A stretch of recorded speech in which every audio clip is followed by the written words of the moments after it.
Hi friends, in our last session we have seen numerical based on Otto cycle. In today's session we are going to study diesel cycle.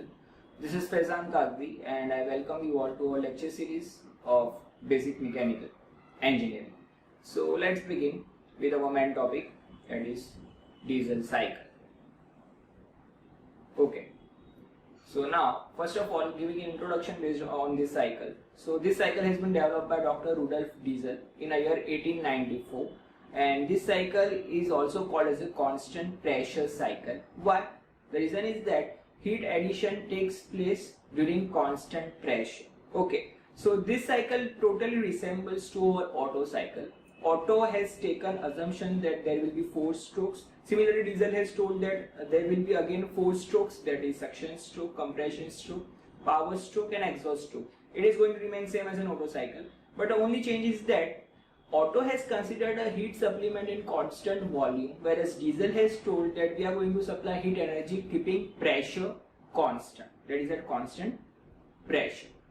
Okay, now with respect to that, there are 3 main ratios which we need to keep in mind that I will discuss later on. Okay.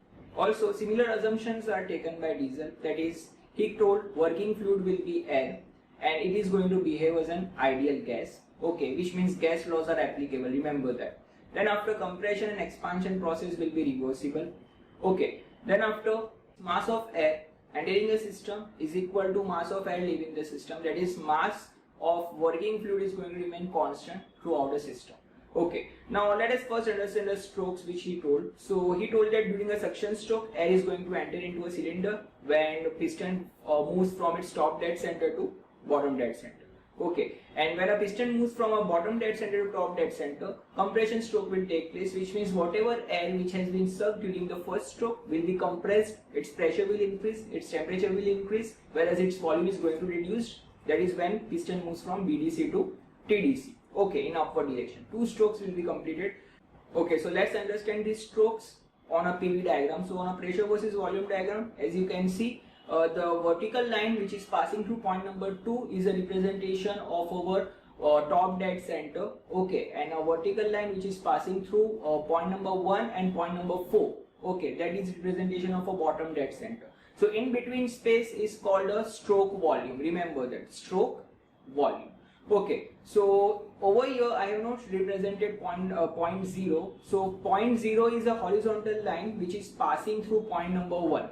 Okay, so 0 to 1 is a representation of a suction stroke at a constant pressure. Okay, and then after from point number 1, compression is going to take place, in which piston is going to move from its BDC position towards the TDC position. So compression is represented by a hyperbolic curve representing an adiabatic compression from state 1 to state 2. Now at the end of a state 2 we are going to supply heat energy, but that heat energy is supplied at constant pressure. So it is represented from point number 2 to point number 3 and QS is shown indicating heat has been supplied. Okay, now as soon as heat is supplied, sudden explosion takes place, which means expansion stroke is going to perform or a power stroke is performed, in which piston moves towards the bottom dead center. So it is represented from point number 3 to point number 4, whereas the adiabatic expansion is performed, and finally at point number 4 piston has reached its BDC position. At that point we would say that air is going to reject its heat energy keeping its volume constant. So constant volume heat rejection process is indicated, shown by a straight vertical line. At that time piston is going to remain at its BDC position only. So 4 to 1 is a representation of a heat rejection. Okay, so in this form 1 from state 1, 2, 3, 4 and back to 1 is a representation of a diesel cycle. Okay, now in this cycle again we need to determine efficiency. So how we can do that? So our target is very clear, it is a one type of a heat engine. Right, so efficiency of a heat engine is work done upon heat supplied. We know that. So our main target over here will be how much is QS, and then after how much is QR, heat rejected. And from that, work done is how much, so QS minus QR, and finally efficiency is how much, so work done upon QS, that is input heat supplied. Now as we know that heat is supplied at constant pressure, so we can say that QS is equal to mCp. Now since it is applied from process 2 to 3, so it is mCp T3 minus T2. Okay, heat rejected is at constant volume. Now one thing which we need to keep in mind is that 3 types of ratios are there. that is compression ratio, expansion ratio and cutoff ratio. Okay, so compression ratio, as we know, it is during a compression stroke, so it is a volume ratio V1 by V2, which is we know that denoted by small r, as we have done in Otto cycle. Similarly, expansion ratio is from state 3 to state 4 during expansion stroke. So it is again a volume ratio, so it will be equal to V4 by V3. And cutoff ratio is a one in which we are going to supply heat energy, that is from state 2 to state 3. So cutoff ratio is again a volume ratio, it is denoted by rho. So we would say that rho is equal to V3 by V2. Okay, so now next we can directly write a formula of efficiency. It is equal to W upon QS. So we know that W is QS minus QR. Upon QS I have directly written 1 minus QR by QS. Finally substituting a value of QR and QS, which we have found out in terms of our main equation mc delta T. So after placing the equation, we can get 1 minus mCV T4 minus T1 upon mCP T3 minus T2. Okay, so m and m are going to get cancelled out from numerator denominator, and you can observe carefully that it is CV upon CP, but we know that CP by CV is our adiabatic index gamma, so we can replace CP by CV by gamma. So the final equation of eta becomes eta is equal to 1 minus T4 minus T1 upon gamma T3 minus T2. Okay, now further we need to convert this equation, which is in terms of temperature, in terms of compression ratio, that is small r. Okay, so for doing that, what we are going to do, we are going to substitute every values of temperature, that is T2 in terms of T1, then even T3 in terms of T1 and T4 also in terms of T1. We are bringing all the temperatures in terms of T1, so that finally we can cancel out temperature T1. Okay, and we can get an equation of efficiency for a diesel cycle in terms of compression ratio. So how we can do, let's see.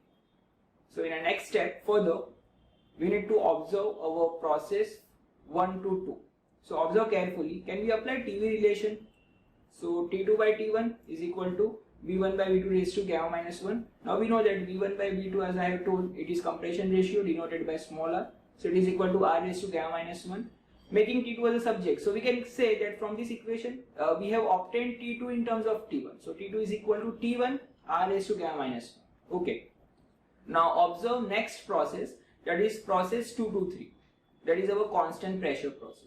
For constant pressure process, can we get an equation from a combined gas equation, that is P2 V2 by T2 is equal to P3 V3 by T3, right? In this equation, we can say that P2 and P3 are constant, so they are going to get cancelled out. So final equation is going to remain V2 by T2 is equal to V3 by T3. From that equation, we can say that T3 by T2 is equal to V3 by V2. But as I have told previously that V3 by V2 is our cutoff ratio, that is volume ratio, which is denoted by rho. So over here I have written rho. Okay, which means we have obtained T3 in terms of T2 over here. So T3 is equal to T2 into rho, right? But what we need T3 also in terms of T1. So how we can obtain? So in further step, I have substituted the value of T2. That is T2 is equal to T1 R raised to gamma minus 1 from process 1 to 2. You can observe carefully. Okay, so we get T3 is equal to T1 R raised to gamma minus 1 into rho. Okay, I hope that you are clear up till here. Now observe our process 3 to 4. Again, it is an adiabatic expansion process. So again we can apply our TV relation. So T4 by T3 is equal to V3 by V4 raised to gamma minus 1. Okay, now in this equation I have directly written the answer, that is rho upon R raised to gamma minus 1. But how we have obtained that? So we can say that we can divide V3 by V4 on numerator and denominator both by V2. So dividing numerator and denominator by V2, we can obtain V3 by V2 upon V4 by V2, right? But V4 is equal to V1. So we can say actually in a denominator it is V1 by V2.